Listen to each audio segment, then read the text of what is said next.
how to be happy, right? So that's the question. In my opinion, it's almost like the holy grail, right? Is everything else in life to some degree is about happiness. You could throw, people would describe if you're in love, that means you're happy. If you're abundant, you're happy. If you're in joy, if anything that like you could describe as good, okay, would be considered in like the realm of happiness. So then what makes us happy? How can we be happy? And in my opinion, I'm going to be sharing with you in this OneMent vlog. My name is Gavin, by the way. Hopefully you've been here before. Talk about oneness, about who you really are, living, your truth. And so it came to me in a meditation like that I was supposed to do this video today on how to be happy. And now here's the funny thing. I wouldn't describe today as a day that I am a very happy person, right? I'm not depressed. I'm not like sad. I would say maybe this morning at times I was.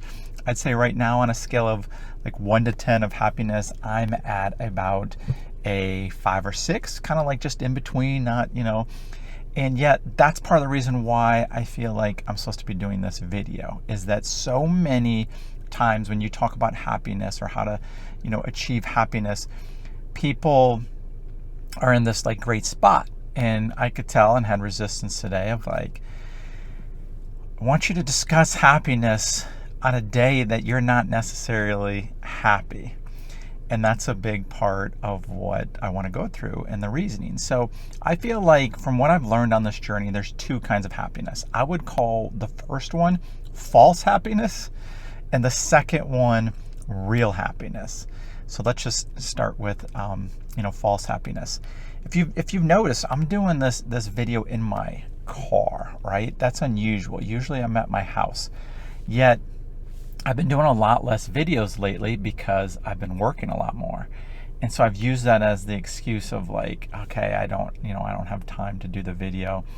And that's a good reason I don't have to do this. And I wanted to do 2 or 3, videos a week of these vlogs. And so, it kind of came to me this morning, like, do this in the car. Explain, Gavin, why you would not rate yourself as very happy today. Be authentic, be transparent.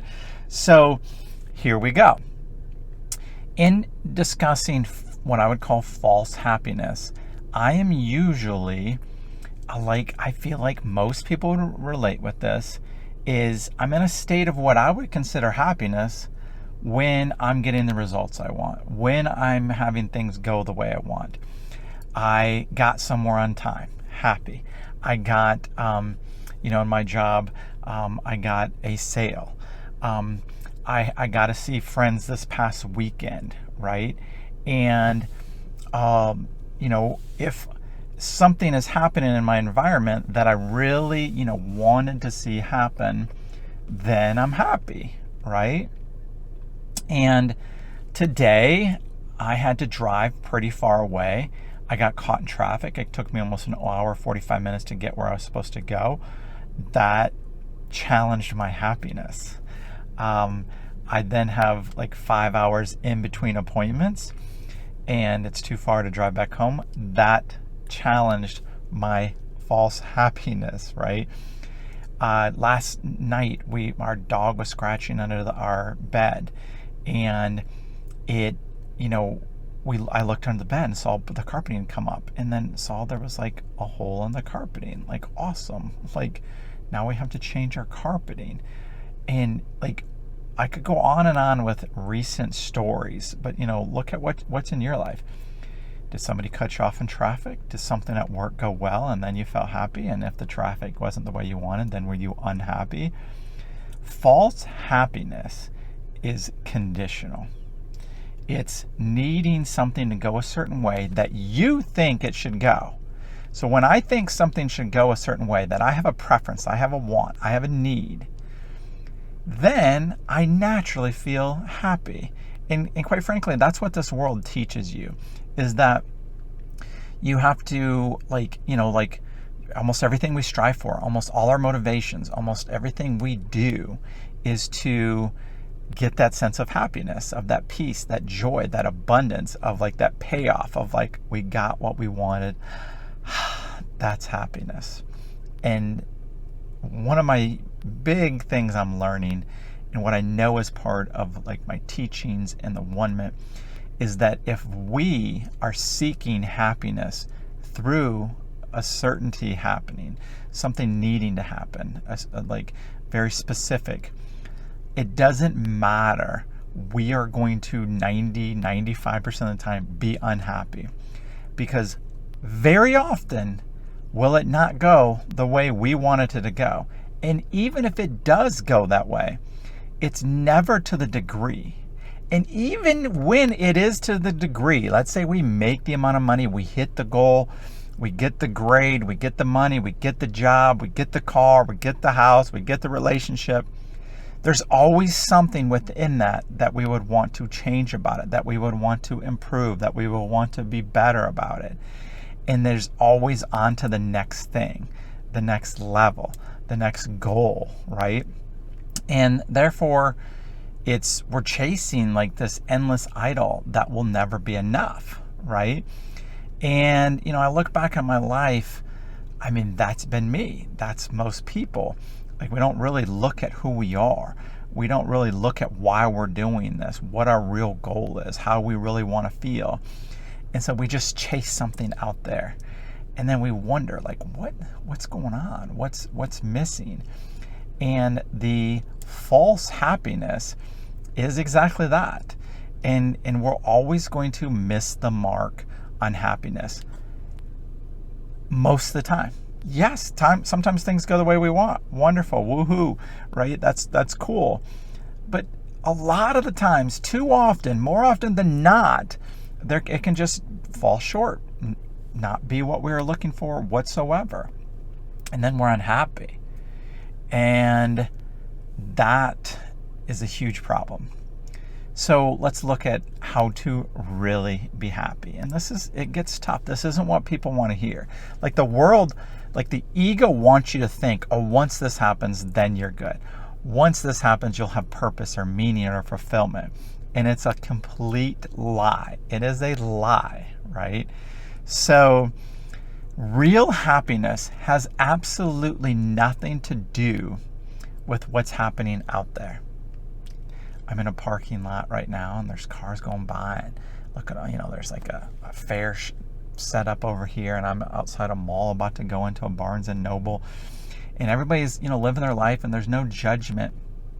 Yet most people, there's like this agenda, right? And like they're here for a purpose, and I'm one of them. There's no judgment, right? But real happiness doesn't ever start or end out there. Real happiness is within here, okay? Within our hearts and minds. And there's nothing we need do in order to achieve that. And the ego screams at something like that. Oh, that's not the real world. Oh, that's like, go ahead and try that. Oh, you're not going to be able to, accomplish happiness that way. You're human. You've got to pay the bills. You've got to, all these things like this is, that's no fun. I mean, I could go on and on of what happens when you start, trying to understand this concept and really, get it at a deep level. But happiness is within. And what does that mean? Happiness is stillness. Happiness is this knowing of like our higher self, knowing that we are like spirit and not these bodies. Happiness is the reflection of love that we bring into this world, right? That has nothing to do with like doing, okay? It has everything with being our truth. And have you ever noticed that when you're in like that truth, when you're in that right mind, as A Course in Miracles would say, when you're in that like that knowingness of like of love and abundance and joy, that when you come from that without anything happening to you, that you're in that state, everything around you just is happier. So what's happening? Are you causing the happiness out there, or are you, like, or is it just, do you think it's just happening to you? It's just like a matter of like luck, right? And I think we know as spiritual students what's really happening there is that when we're operating from our essence, when we're operating from our truth, which again is nothing to do with this world, then we're bringing that frequency, that vibration, that level of awareness, that consciousness to the story, to the dream of this world, not needing anything from it, but coming from a place of wholeness, coming from a place of the joy within us. So how to be happy is not to be dependent on anything out there. Begin within.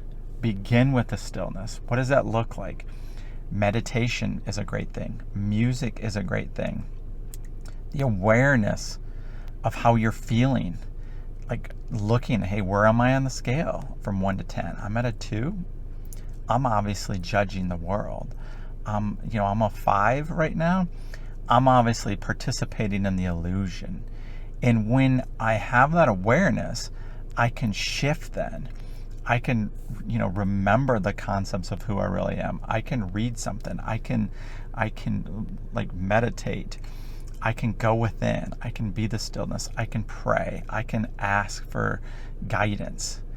And then I can start paying attention to what is real, okay? And that's from within. So there's many books out there. There's many, different, ways you can look at happiness. But I'm here to tell you that if you make happiness conditional, you're in for a rough ride. And if you can begin and find and accept and allow the happiness that's within you right now, then you get to bring happiness to the moment, to the now, to the oneness, and step into that truth without needing anything from this world. And that's where miracles happen. That's where the joy happens. That's where bliss happens. And when you see all these saints and these ascended masters, and like they let go of this world and they were enlightened, okay? This is their experience, right? I mean, if you read their books and you see what they teach, is they didn't say, hey, I got this job and then I was happy. They didn't say, oh, I was a millionaire and then I was happy. There was nothing conditional. They found that light within. They realized that light within. They saw that light within. And then they saw that light everywhere they went. They saw that joy everywhere they went. And that's the flip. And that's no idea what that was, but that's the difference in how most people would look at happiness, is they're looking for it out there instead of realizing it's within here. It's within our minds to remember that and begin there. Okay? So, yes, you can be happy without any of the things that you think you need of this world. And I am right here on this trek remembering this with you. I'm teaching what I want to remember. And I know this is, probably a reminder for some of you. It's possibly new for others. But I want you to meditate on this. And, right after this video, go within, take a few deep breaths, sit still, and ask for a remembrance. Ask for that guidance. Ask to be shown that light and that feeling of joy within you, of bliss within you. I'm going to do that right here in this parking lot. And I just wanted to remind myself in this moment. I think, I might be closer to a 7 or 8 if I had to remind myself. I'm smiling for no reason. I'm feeling that inner joy again. And like this life is to be enjoyed. This life is to be remembered of who we really are and to bring that to the world. And it starts with exactly what I've talked about here: remembering, deciding, choosing that over what we think we need to go strive for out there. All right. So if this is your first time here, subscribe. I would love to hear from you. What do you think about this? What are things you do to get, within you towards happiness that has no conditional thing out in this world? How are you? What's your happiness level right now? Would love to hear from you. Would love for you to share this, like this. I'm got some really cool things that have some trepidation about that, but planned coming up. Really stepping into teaching this oneness and these ideas, and I'm excited just to be on this journey with you, my friends. So I'll talk to you soon. Go be happy right now. Don't go strive for something needing to happen. You can be a 10 in happiness right now. All right, head up the levels. Talk soon, my friend. Much love. Bye-bye.